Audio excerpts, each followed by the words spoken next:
researched journeys into the lives of the stars who lit up our screens with unforgettable charisma and hidden depths. Then hit that subscribe button right now. Drop a heartfelt like, leave a thoughtful comment sharing your favorite memories, and join this growing community of passionate fans who celebrate the real stories behind the myths. It means the world and costs nothing at all. Now let's immerse ourselves fully into the extraordinary life of Dan Blocker, the beloved giant whose portrayal of Hoss Cartwright on the iconic television series Bonanza captured the hearts of millions across generations with his warmth, laughter, honesty, and larger-than-life presence that radiated kindness even amid the rugged frontiers of the American West. Yet behind that lovable smile and imposing frame lay a life brimming with shocking twists,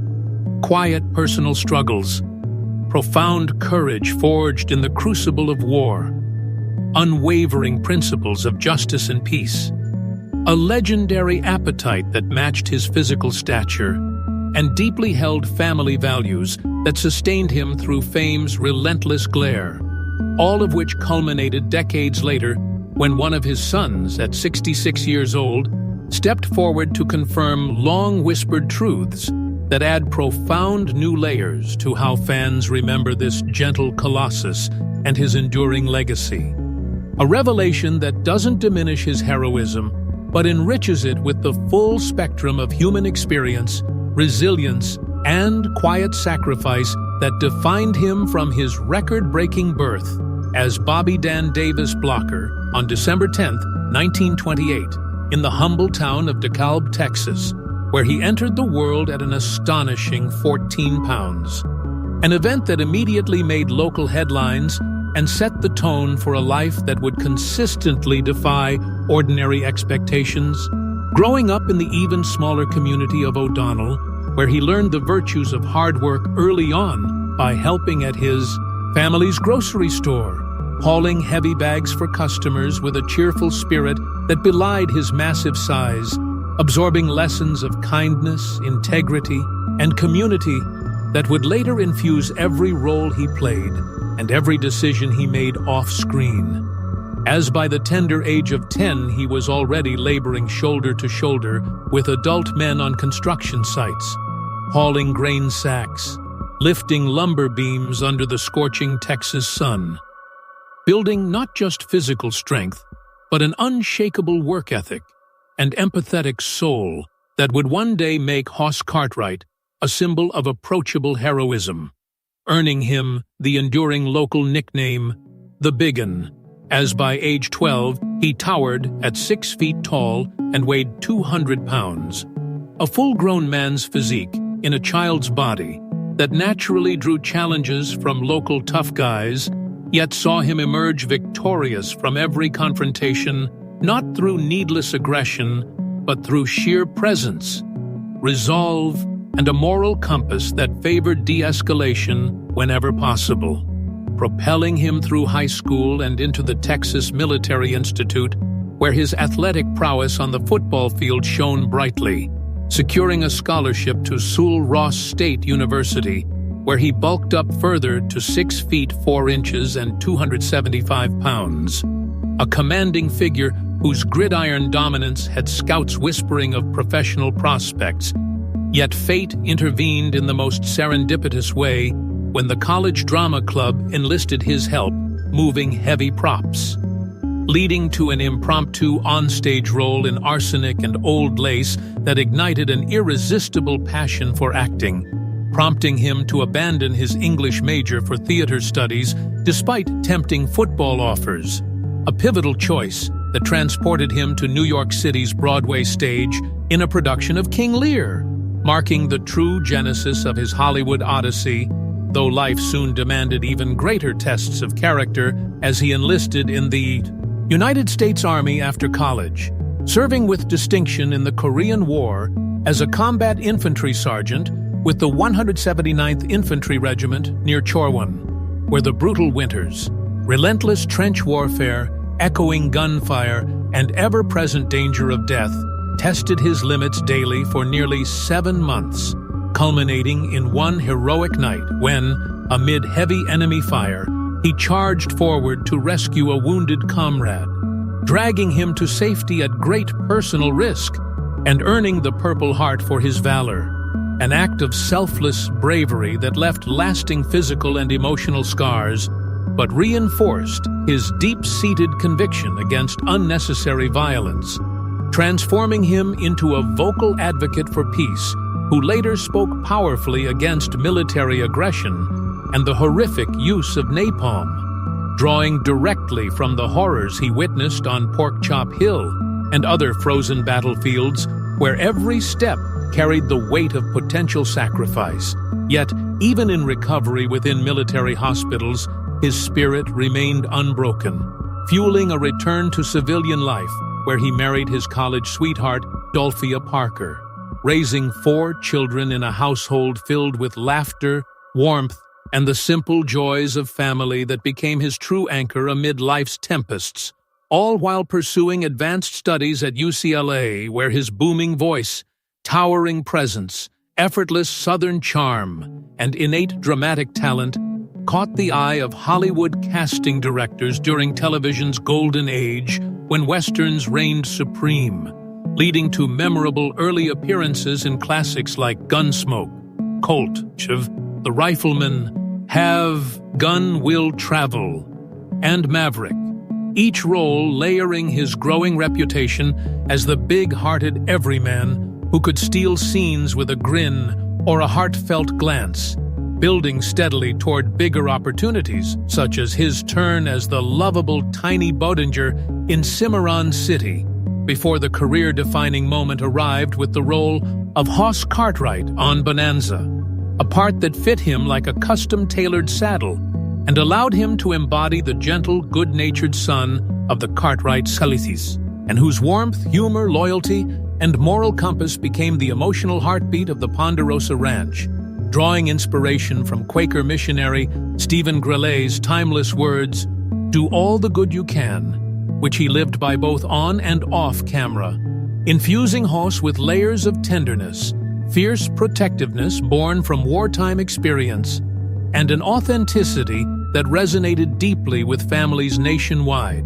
especially children who saw in him a trustworthy hero, unafraid to show vulnerability or stand for justice, all while Dan himself maintained a sharp intellect off-screen, holding a master's degree in theater, devouring philosophy and literature, and forming genuine brotherly bonds with co-stars like Lorne Greene and Michael Landon, serving as best man at Landon's wedding, and sharing in the camaraderie that made long filming days feel like home, even as he branched into feature films alongside legends like Frank Sinatra in Come Blow Your Horn and Lady in Cement, never losing touch with his Texas roots, where locals in O'Donnell proudly claimed the humble boy who made it big, yet remained grounded. Though the relentless spotlight of fame inevitably brought challenges, including the loss of privacy that weighed heavily on a man who preferred quiet reflection over constant adoration, prompting a deliberate family relocation to the serene beauty of Switzerland in 1970, after a memorable trip inspired by National Geographic, where the tranquil lakes of Como, Maggiore, and Lugano offered the peace he craved, allowing anonymous strolls through markets thanks to the German-dubbed broadcasts of Bonanza that shielded him from recognition, while providing his children with exceptional international education amid rolling hills and crystal waters that nourished his soul far from Hollywood's pressures, all without any financial desperation, as he openly affirmed Bonanza's generous compensation, emphasizing instead his yearning for balance, family time, and a life unencumbered by crowds, while continuing to champion causes close to his heart, such as fair pay for teachers. Drawing from his own brief experience in education and displaying his legendary sense of justice during Bonanza filming trips through the segregated South, when he boldly refused hotel accommodations that discriminated against African-American crew members,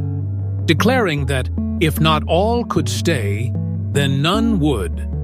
A principled stand that echoed his hatred of bullies and his commitment to equality, as articulated in Floridian interviews where he affirmed his readiness to protect the vulnerable, regardless of his own size, all while embracing life's pleasures with equal gusto through his legendary appetite that became Hollywood folklore, devouring breakfasts of a dozen eggs, 2 loaves of bread, and quarts of milk followed by hearty feasts of meat, potatoes, and sweets like whole roasted hams, cakes, and pies that reflected his Texas-sized zest for joy, comfort, and connection, even as he co-owned the Ponderosa Steakhouse chain for both business synergy and the delightful perk of complimentary meals, balancing indulgent cycles with disciplined diets and workouts. To maintain his on-screen image, though, wardrobe padding sometimes became necessary in later seasons, never diminishing his enthusiasm or the awe he inspired among cast and crew who marveled at his capacity for life in every dimension. Yet as the 1970s brought social unrest from the Vietnam era, his move to Switzerland provided respite, even as he commuted faithfully for Bonanza duties until health issues arose in the form of gallstones requiring routine surgery that tragically led to a fatal pulmonary embolism on May 13, 1972, claiming his life at just 43,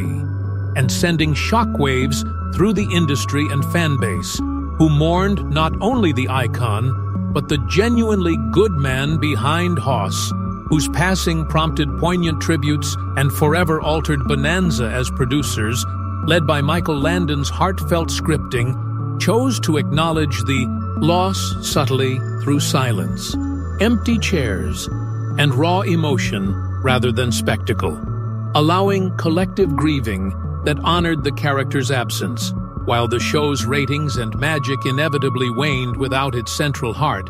leading to its conclusion in 1973 after 14 remarkable seasons and cementing Dan's place in television history as the irreplaceable soul of the Ponderosa, whose influence extended far beyond the screen through his advocacy for peace, civil rights, and human decency. A legacy carried forward by his family, especially son Dirk Blocker, who, having witnessed fame's double-edged sword from childhood, pursued acting with a focus on craft over celebrity, channeling his father's values of humility, courage, and compassion into his own career, while reflecting deeply on Dan's multifaceted life as soldier, actor, father, and moral force. Ultimately, at 66 years old, sharing confirming insights into those long-whispered personal truths and hidden struggles that humanize rather than tarnish the legend, revealing a man whose quiet battles with fame's isolation, wartime trauma's echoes, health fluctuations tied to his enormous frame and voracious appetite, and unwavering commitment to living authentically, only deepened the admiration for his journey from a 14-pound Texas newborn who hauled grain as a boy, survived Korean hellfire with heroism, ignited Broadway sparks through sheer helpfulness, built a television empire on genuine warmth, championed equality amid Southern racism, savored life's bountiful tables with unapologetic gusto, sought Swiss sanctuary for family serenity, and departed too soon, yet left an indelible mark that continues inspiring reruns, family discussions, and heartfelt fan connections worldwide, proving that true greatness lies not in flawless perfection, but in the courageous embrace of one's full, complex humanity. The gentle giant whose lay still echoes across decades, whose principles still challenge us toward better selves, and whose story, now enriched by his son's revelations, stands as a timeless testament to resilience,